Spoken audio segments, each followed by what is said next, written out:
So we'll start with the title. Hopefully many of you will actually get an idea of what the title's about. Alice? Alice? Rafe, Oh, Alice, we can't go on like this. I know it's madness, Rafe. Utter madness. So you know. Of course I know. In fact, I've known for some time. You mean? Yes. We're talking out of sync. Our lip movements do not correspond with our voices. Our lip movements do not correspond with our voices. There's only one thing for it, Alice. Waiter, 2 glasses of Heineken, please.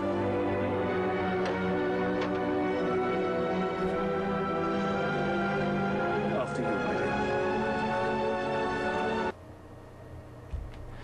Well, you know that it's an old Heineken advert, and I don't know if you remember them or saw them in your part of the world, wherever you were. But Heineken used to have a series of adverts about refreshing the parts other beers don't reach. Interestingly, the advert was taken up by Health Education Authority, I think it was, who used them in health promotion, and they had a diagram slightly different to this one, where the arrow was a little bit more droopy, and they used to say that there's one part that every beer reaches, and they were trying to trade off the Heineken advert. Interestingly though, that message didn't actually reach all parts, because some people were not aware of the Heineken ad, some people didn't know the symbol for male sex, and some people couldn't seem to put the two concepts together anyway. So it was interesting that particular message didn't actually reach all parts. And the aim of this webinar is just to discuss the evidence about accessibility and e-health. And accessibility obviously takes many forms. First of all, let me just say, if you want to post a question or comment as we go through, please do. But obviously I'm going to be concentrating on the presentation. Others may wish to respond to your comment or question, and I'll review the chat dialogue at the end of the presentation and then respond via this window here. Just another point about technical things. If you do freeze above the window, you'll see there's a reminder that if it freezes, you can press F5 to try and regain things if it seems to freeze. So, one more point about messages. When typing a message, try and preface it so that if it's for me, say Ray, but if it's in response to somebody else, say Paul, can you tell me what? Janet, I disagree with what you said, and so on.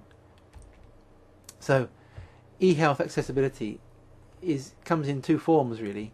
First of all, there's physical availability. Can you actually get access to a computer, or nowadays it's the internet, either publicly or socially, or at home, privately, or at work. And then secondly, can you actually understand the information that's there? Have you got the strength to do it, the money to do it, the time, the skill, the knowledge, the mobility to make use of a particular source of information or service? Now, there are many myths that you come across, and I was at a conference a few weeks ago in London where one particular myth was brought out several times, and this is the one about mobile phones. And if you look on Wikipedia, you'll see that in Hong Kong the penetration rate reached 140% of the population in July 2007, and so on. Over 50 countries have mobile phone subscription penetration rates higher than that of the population.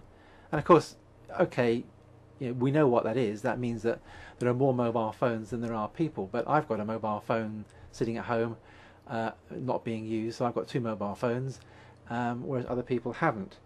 And another speaker at this same conference on e-health in London said that more than 100% of the UK population have mobile phones. Well, call me a pedant, but I don't think you can actually have more than 100% of the population having mobile phones. You can have more phones than people, but that doesn't mean anything. If you look at a much more useful source of information, this comes from Ofcom. I think that's the right source. I can tell you the correct source afterwards. But if you look at technology ownership by age, you won't see the details there, but the left-hand column is digital TV, the middle column is the internet, and the right-hand column is mobile phones. And you can see that there's gradients there for by age for all these technologies. And if you actually look at ownership by age group, you'll see that digital TVs, 90% of people 25 to 34 have a digital TV, but over 75s it's down to 58%. With the internet, it goes from 82% in the 16 to 19-year-old age group down to 10% in the over 75. So only 10% actually have internet access. And mobile phones, only 42% of the over 75s have a mobile phone. It's the Ofcom Media Literacy Report. So when people talk about more than 100% of the population having mobile phones, it's actually a load of crap. And we should challenge people about these things. This is the internet access by age between 2000 and 2006. The top line, you won't be able to see the details particularly well, but the top line is 16 to 24-year-olds. The bottom line is the 65-plus-year-olds. And if we look at the internet access within the last 3 months, it was 93% of the 16 to 24-year-olds and just over a quarter of the 65-plus. That's based on a sample of 1,800 adults. So this is like good quality information that we can actually believe. So when people talk about things like mobile phone ownership and access to the internet, you need to make sure that you check with them what's the source of their data, what are the numerators they're looking at, are they unique individuals? For those of you who don't know, the robots and spiders, these are the things which crawl around the web and create hits on websites unless you manage to take them out of the web counting. There are standards for doing web counting on websites, but you need to check that the people, for example, who tell you that their website has had so many hits are doing it properly. And the denominators, are we looking at the correct denominator? And then we need to consider variation by age, socioeconomic group, geography, ethnicity, and so on. So physical accessibility is clearly an issue. When we think about the accessibility of information before the development of clinical information systems, though, this was a set of notes from a hospital, Glasgow Royal Infirmary, in 1983-84, and you won't be able to see what it says on the front, but it says this must not be handled by patients or unauthorized persons. Now, clearly attitudes are changing rapidly over the last 10-20 years, and things are definitely getting better in terms of accessibility. But it's quite interesting that Hippocrates had said a little while ago that the patient must cooperate in fighting disease, but he advised physicians to perform duties calmly and adroitly, concealing most things from the patient. That clearly has changed. When I was young, there used to be an interesting TV program called Dr. Finley's Casebook, and I've got this clip from YouTube, which is quite fun.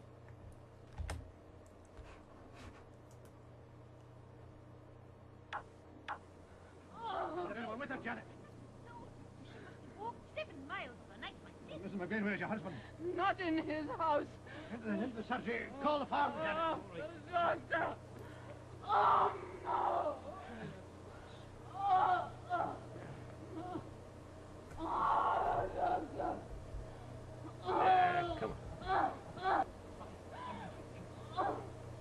Come on. Your tongue going. Come on.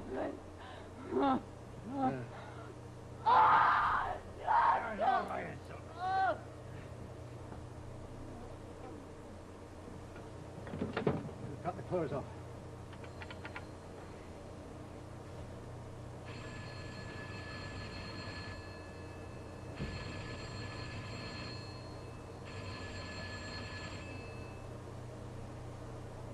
This is urgent. I can find you didn't listen in, but you can I help you?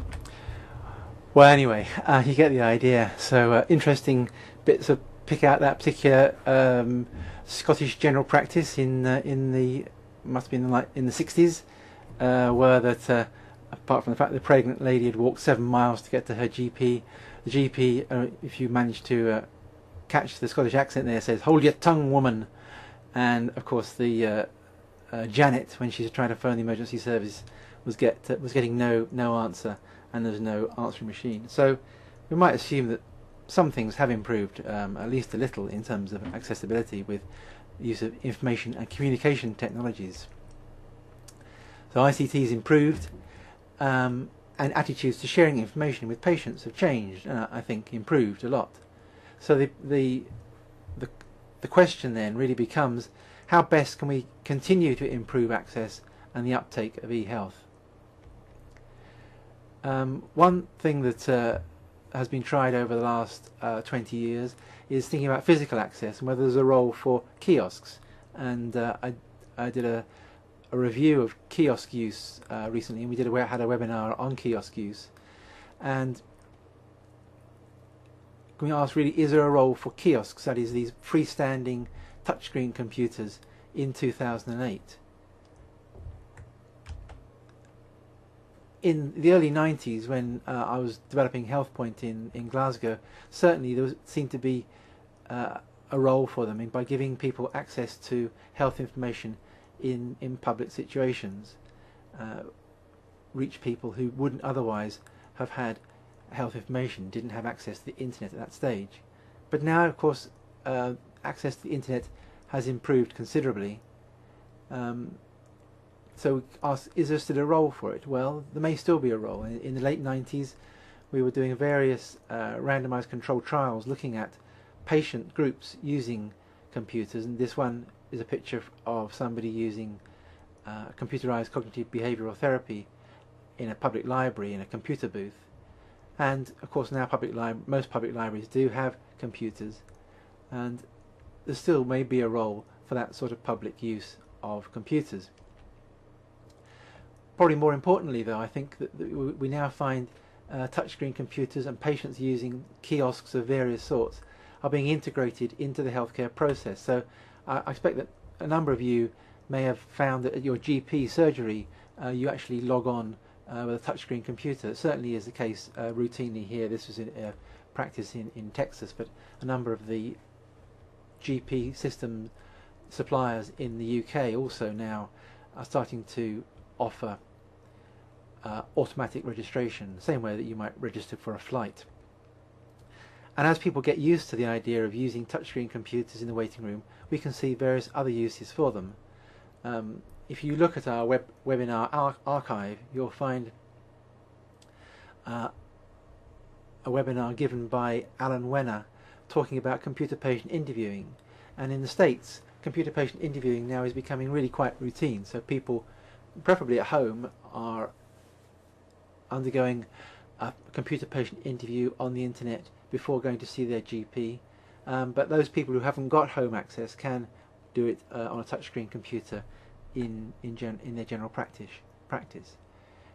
So we're hopefully making this type of facility more accessible to patients. Kiosks are also being used in opportunistic screening, so a number of occupational health settings you'll find kiosks such as this one from a company called WellPoint, where people can get information and also get their blood pressure, their body fat, their body mass index measured. So kiosks may have a role, but clearly they need to be in the right place at the right time with the right information. Interestingly, that the NHS Direct tried to do this in the late 1990s, 1990, 2000, and didn't really work at all well. And that's the NHS kiosk is the one on the right hand side there, the blue one. And I think mainly that what they did wrong was they put them in the wrong places, and they made it look too bureaucratic, too corporate. And this sort of technology has to keep up with the way things change, and we now need to have things which are more fun to use, much more in your face, and really more accessible, because you lose accessibility by making it look like a bank cash dispenser. You also need to make sure, of course, that the way that you present information on a kiosk is appropriate. So you can't just take an internet site and stick it on a kiosk. You won't be able to see that, but then nor would you be able to use it if it was on a kiosk. You need to have nice big buttons, nice, easy words to use. This is from a system called InfoSalu in the late 90s. So kiosks probably can reach the parts that other methods don't reach, and they will increasingly be built into clinical process, but they're not an internet substitute. So you wouldn't imagine somebody standing at a kiosk in the street, and you do see a number of kiosks in the street, and they're hardly ever used, and browsing the internet. You might go to the library for that, where you can sit down, but you'll use it for a short session, maybe 2 or 3 minutes, doing it for a certain function that you might do, registering as you go into the GP, maybe doing an interview but sitting down, not standing up. And they need to be designed properly, and they don't really form an internet substitute. Another way of trying to make information more accessible is to just making it easier to find. We all know that on the internet now, trying to find the needle in the haystack is becoming more and more difficult. So what ways are there of making the needle bigger and easier to find? What ways are there of making information more relevant to the user? Well, one way of doing this is via tailored information, and I could sort of refer you to, I've done a number of RCTs in tailored information, but 2 in cancer are both published in the BMJ in 1999 and 2006, showing that tailored information was probably quite a good way of making the information more relevant and more often used by patients. You can probably just about see this. This is an example screen from the system as it was in 1998, so 10 years ago now. But the idea was you have fairly large font, and you have the words in yellow, which were hot links to further information, and we gave patients access to their own medical record, their own cancer record, in a cancer centre in Glasgow. And Donald Demo would be able to touch on one of those words and get further information. So what we were doing was we were using the medical record to index and provide a front end to the sort of information that you would now find being provided by Cancer Backup or by other cancer information providers. So as they went from the next screen here is showing, you may not be able to read it, but it says your prostate cancer is described in medical words as being grade 2+3, localized adenocarcinoma, and so on, and then people would touch on those words and gradually move from the specific to the general. And that approach has shown that people were more likely to find this useful. We also found that the paper version of this type of information was more likely to be shared to a confidant than shown to another. So if you have tailored information, particularly tailored using the medical record, it's much more likely to be shared with somebody else, and that approach is another way really of making the information more accessible. Another point I just want to go on to now is the idea of anonymity and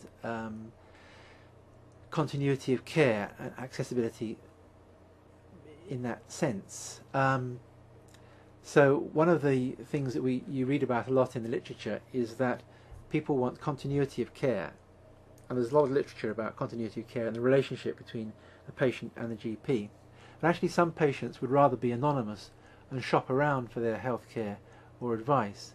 So there is some sort of conflict there, because there is a trade-off. In some cases you do want continuity, in other cases you might want to go elsewhere. But anonymity and the availability of both health information and access to services through telephone or through the internet does play an important role. If we consider, for example, care in mental health, for mental health problems, there are a number of studies where you can find that lack of anonymity is a problem and a barrier to access. So in rural Australia, adolescents had problems accessing psychological help for mental health problems because of the fact that it was a small community. They lacked anonymity. If you can put that onto the internet, it actually can increase access ability. So in that sense, EHealth can reach the parts that others don't reach, at least in mental health.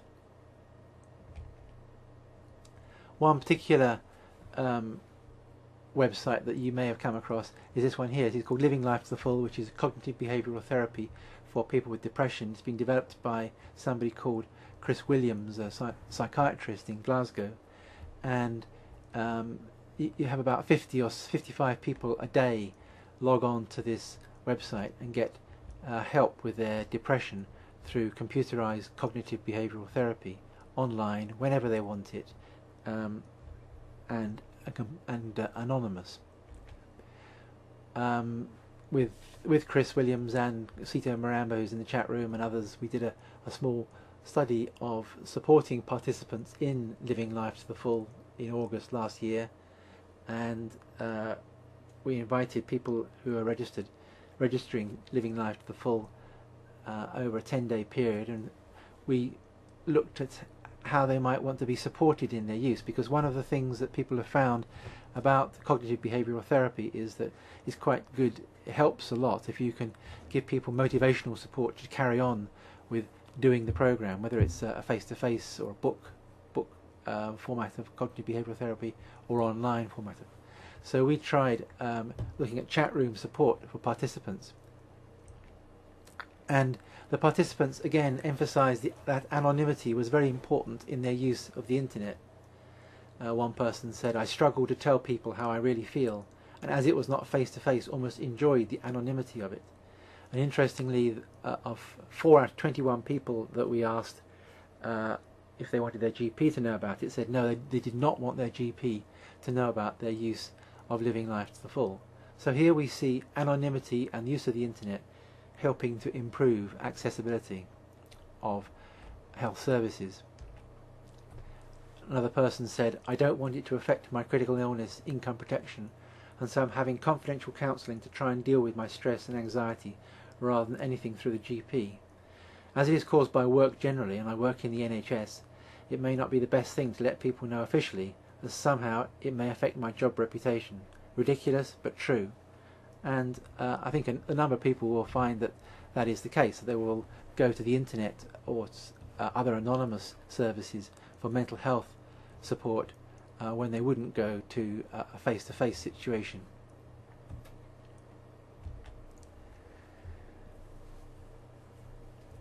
It's also quite well known that anonymity in giving a clinical or social history may improve the honesty of people in certain aspects of the history. So computer interviewing of patients about alcohol, drugs, sexual health may get more answers and more honest answers than if you do it face to face. The study just quoted at the bottom of that slide there shows a study at Boston University where they surveyed 4,000 new students and got a 55% response rate about their alcohol habits. I think if you tried doing that in a non-anonymous way, you wouldn't get anywhere near the response rate.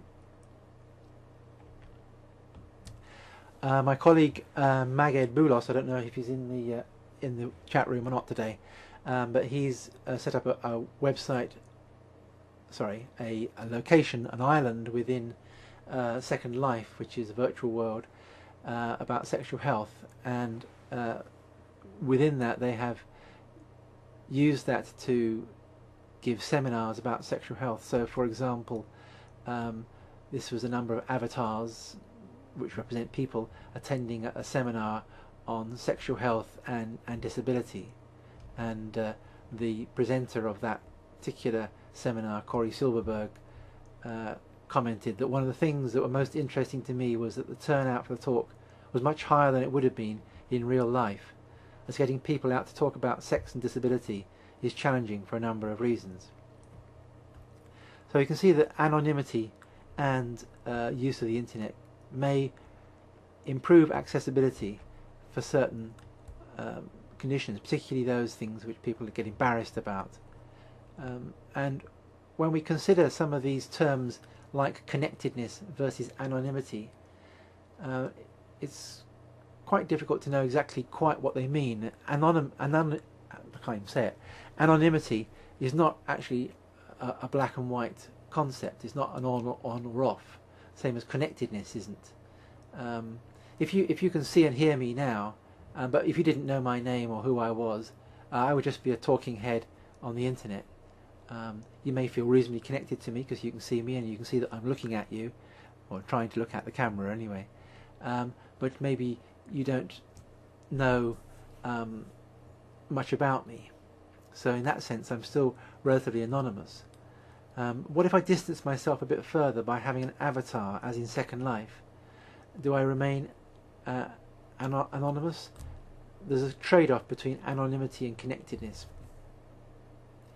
But perhaps if I really want to be anonymous and get to use and to communicate with people, I actually need to be even more anonymous and hide away in my little corner and just have a text exchange with no continuity of relationship.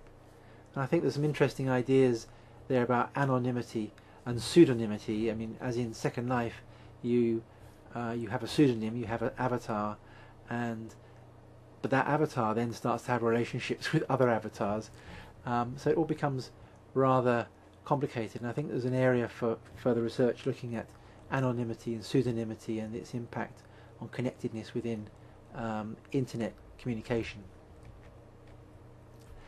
Which brings me on to mention a study which is being led by Christabel Owens.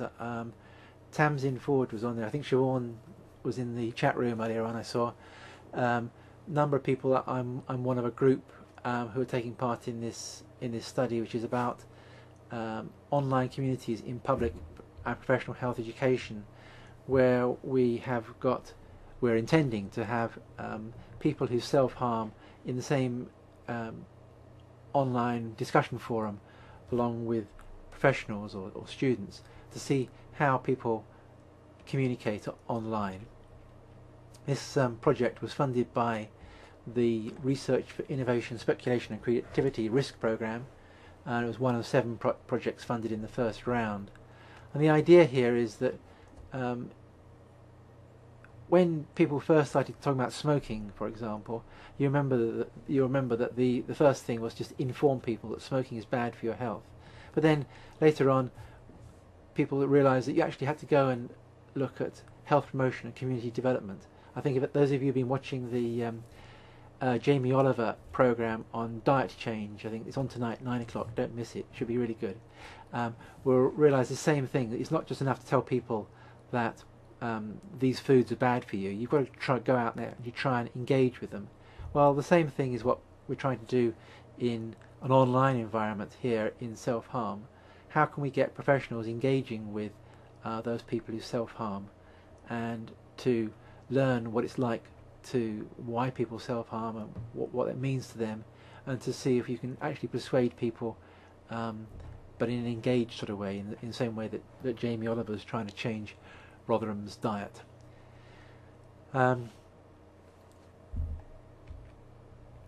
So we think that the internet can be used to try and reach out, not just to provide information, but also by joining social networks and getting to places that traditional e-health methods won't reach. So if you want to make healthcare and health information accessible, we need to do more than just provide good quality information on NHS Direct, although that of course is important as well.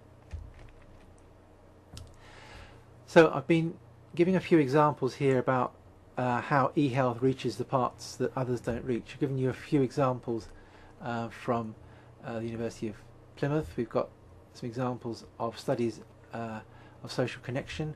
I just mentioned some things to do with education and telecare. It's fairly obvious, but clearly things to do with telecare will reach parts that others don't reach. And there are numerous examples from the simple, and the most simple telecare application is the community alarms. There are over 1 million people who have community alarms, where people can pull the alarm and then they speak to somebody to help them if they're in a problem. My mother has one in her apartments in Plymouth, and this is the simplest form of telecare. Going to the more sophisticated one, again, my colleague Maged Boulos is part of a European project where they're looking at wearable devices which will tell people if people are experiencing any problems. The objective of this study is to have a wearable device which can measure specific vital signs of a healthy older person, to detect falls and to communicate automatically in real time with his or her caregiver in case of an emergency, wherever the old person happens to be, at home or outside. So clearly, if that sort of thing works, it does make healthcare accessible. Think back to Janet in Dr. Finley's trying to get through to the emergency services.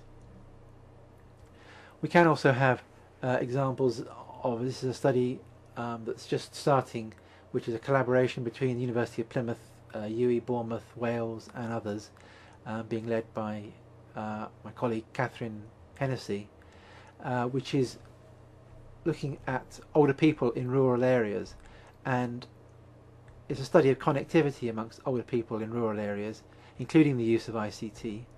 And one particular part of it, which I'm responsible for, is looking at to see if internet connection between older people in southwest England, Wales and the USA will work, and how we can use it to engage between those different groups. And there are interesting issues, not only just the technology, but also whether the cultural differences between southwest England, Wales and east coast USA and older people will be barriers to communication. Can of course also use this for distant education. I know that Rashid Kashani, who's a new distant PhD student in Edmonton in Canada, is in the chat room. We've had a student, Philip Abdul Malik, who's been a distant PhD student for a long time. So in terms of education, health education and professional education, the internet of course makes things more accessible, so he's able to carry on with his PhD without travelling here too often. And tomorrow I'm going to be starting a postgraduate module by interactive webcasting, and I know a number of the people who are going to be on that module are in the chat room today. So just going back to the start, the number of examples there, how it's clear that the internet and e-health does make a number of things more accessible: telecare, information, education. But also we need to always remember that there are differences by age, maybe differences by socioeconomic group, by ethnicity and so on. So that we need to remember that internet access varies by age, and we should always strive to improve accessibility at all time. If just going back to that, just go back a minute to that gap there. If you look at the bottom line there, the 65 plus, in 10 to 15 years time, the people who are currently 45 to 54, which is the third line down, who have an access at about 70 to 80% with internet access, they will be the 65 plus. So there will be a cohort effect, and eventually most people over 65 will have access to the internet. But probably as the current cohorts age, although their internet use will increase, because you're unlikely to lose internet use, we might find that some other new technology comes along, maybe something called Web 2 or Web 3 or Web 7 or something else, semantic web, will develop that will perhaps also have an age gap on accessibility. So there is always likely to be an age gap on accessibility. So let's move on into the conclusion and the discussion. And I'm going to set the cat amongst the pigeons a little bit here. E-health can certainly reach parts that others don't reach, but I think we need to be aware of e-health accessibility issues and not accept the hype and the misleading statistics such as are bandied around by the various speakers in the technophiles, the mobile phone operators and so on. So we need to strive to make e-health more accessible, both physically and personally. And there comes a question, the last question on this slide, have a look at it. Is there a time when we should not use methods because not all can access them? If you think of the sort of some of the real life equivalents here, people would say, well, we don't want to put a supermarket outside of town because although it may be cost effective, not everybody can access it, and it will actually reduce accessibility for people who haven't got cars. So should we do the same for eHealth? Those of you who are in the UK will know that there is something called the Special Educational Needs and Disability Act, SENDA, and this provides, quite rightly, for the legal rights for disabled students in pre and post education not to be discriminated against. And this means it's unlawful for organisations to treat a disabled person less favourably than a non-disabled. All organisations are required to take reasonable steps to prevent that disadvantage. So it means that the provision of materials has to be provided in other formats. And if you'll go back, when you go back out again of this webcast, you'll see that one of the things that we do is we say that if anybody wants this materials today in written formats, we will strive to give it to you. But clearly, somebody who relies on a screen reader won't be able to read properly those slides there, because that's not the way the technology works. So we are probably against the SENDA guidelines. We have to try and take reasonable steps. So what are reasonable steps? We've certainly had discussions with some people at the university who would suggest that we shouldn't do webcasting because it doesn't comply with SENDA. Is that the case? If not everyone can access a particular new format, such as webcasting, such as Second Life, such as some other new thing that's coming along, should we stop it? Alternatively, how much should you spend on e-equity compared to cost effectiveness for the majority? When you look at most studies of cost and health services, there's often the economic view of it will be to look at the marginal cost for effectiveness. But what about e-equity? How much should you spend on ensuring equity in the online environment? There's quite a few people logged in, so I'm suggesting that we break out into groups, because otherwise there'll be too many people in the one place. So can I ask some of you to go to the kitchen, some of you to go to the hall, and some of you to go to the ballroom, and what you do is you type in the chat room down the bottom there, you type /room space kitchen or /room space hall and then /room space ballroom. And some of you can stay where you are. Note that you do have to type that exactly. If you don't, no, there's no space before or after the slash. There is a space after the word room.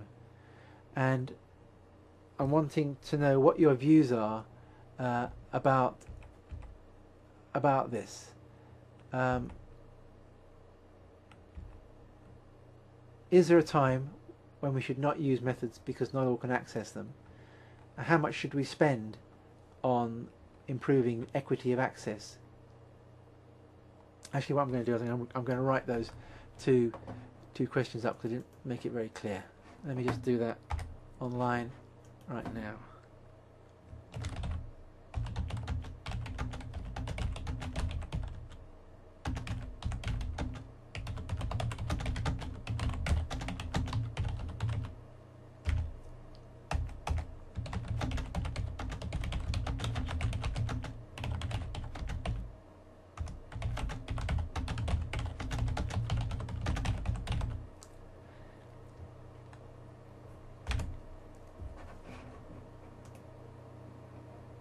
So those are the two. Please go into, either stay where you are, or go into one of the other chat rooms, kitchen, hall or ballroom, and see what other people think about those two particular topics. Also, if you have any questions for me, type them in the chat room and I'll come back into this video window in about 10 minutes, 10 to 15 minutes to sum up and to the chat and to answer any further questions.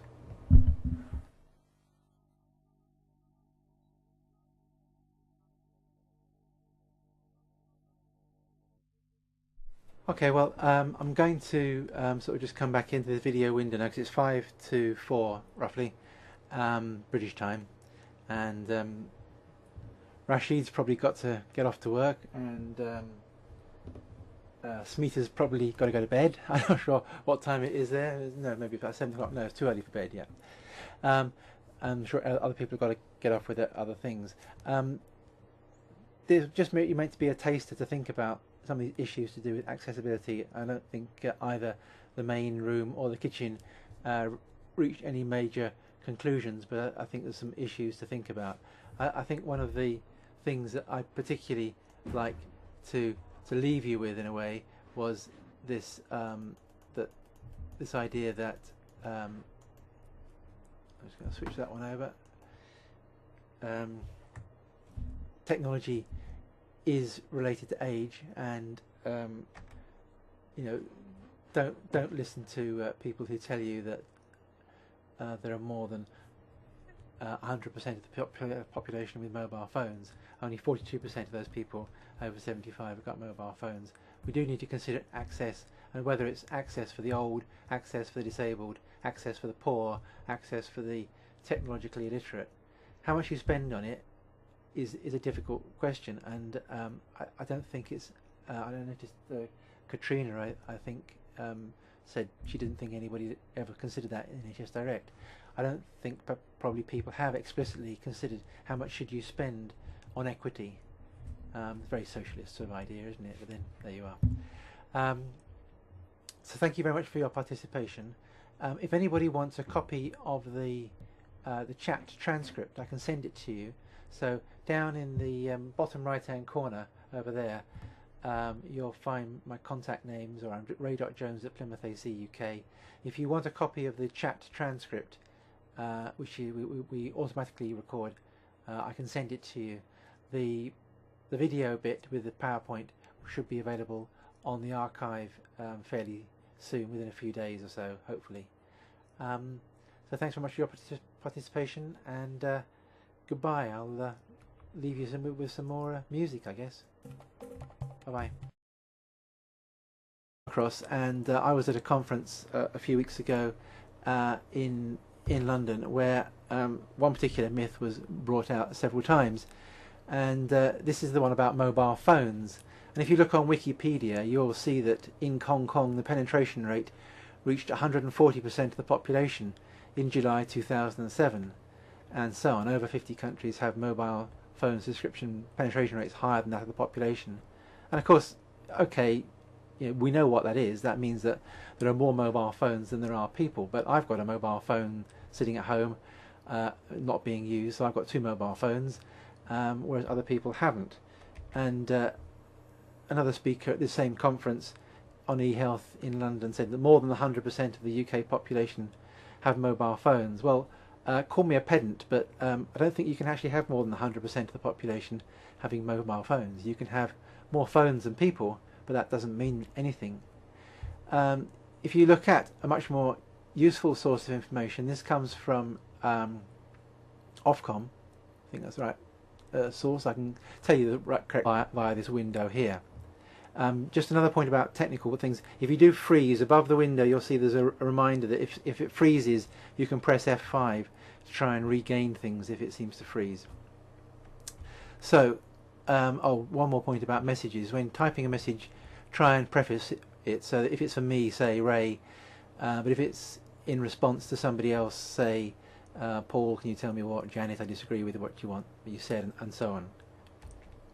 So eHealth accessibility comes in 2 forms, really. First of all, there's physical availability. Can you actually get access to a computer, or nowadays it's the internet, either publicly or socially, or at home, privately, or at work? And then secondly, can you actually understand the information that's there? Have you got the strength to do it, the money to do it, the time, the skill, the knowledge, the mobility to make use of a particular source of information or service? Now, there are many myths that you come across. So we'll start with the title. Hopefully many of you will actually get an idea of what the title's about. Alice? Alice? Rafe, Oh, Alice, we can't go on like this. I know it's madness, Rafe. Utter madness. So you know. Of course I know.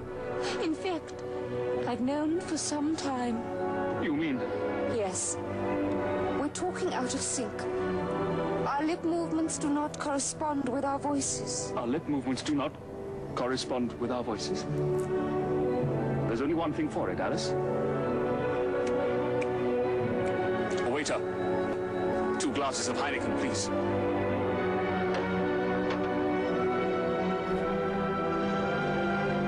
After you, my dear. Well, you know that it's an old Heineken advert, and I don't know if you remember them or saw them in your part of the world, wherever you were. But Heineken used to have a series of adverts about refreshing the parts other beers don't reach. Interestingly, the advert was taken up by Health Education Authority, I think it was, who used them in health promotion, and they had a diagram slightly different to this one, where the arrow is a little bit more droopy, and they used to say that there's one part that every beer reaches, and they were trying to trade off the Heineken advert. Interestingly, though, that message didn't actually reach all parts, because some people were not aware of the Heineken ad. Some people didn't know the symbol for male sex, and some people couldn't seem to put the two concepts together anyway. So it was interesting that particular message didn't actually reach all parts. And the aim of this webinar is just to discuss the evidence about accessibility and e-health. And accessibility obviously takes many forms. First of all, let me just say, if you want to post a question or comment as we go through, please do. But obviously I'm going to be concentrating on the presentation. Others may wish to respond to your comment or question, and I'll review the chat dialogue at the end of the presentation and then respond via source afterwards. But if you look at technology ownership by age, you won't see the details there, but the left-hand column is digital TV, the middle column is the internet, and the right-hand column is mobile phones. And you can see that there's gradients there by age for all these technologies. And if you actually look at ownership by age group, you'll see that digital TVs, 90% of people 25 to 34 have a digital TV, but over 75s it's down to 58%. With the internet, it goes from 82% in the 16 to 19-year-old age group down to 10% in the over 75. So only 10% actually have internet access. And mobile phones, only 42% of the over 75s have a mobile phone. It's the Ofcom Media Literacy Report. So when people talk about more than 100% of the population having mobile phones, it's actually a load of crap. And we should challenge people about these things. This is the internet access by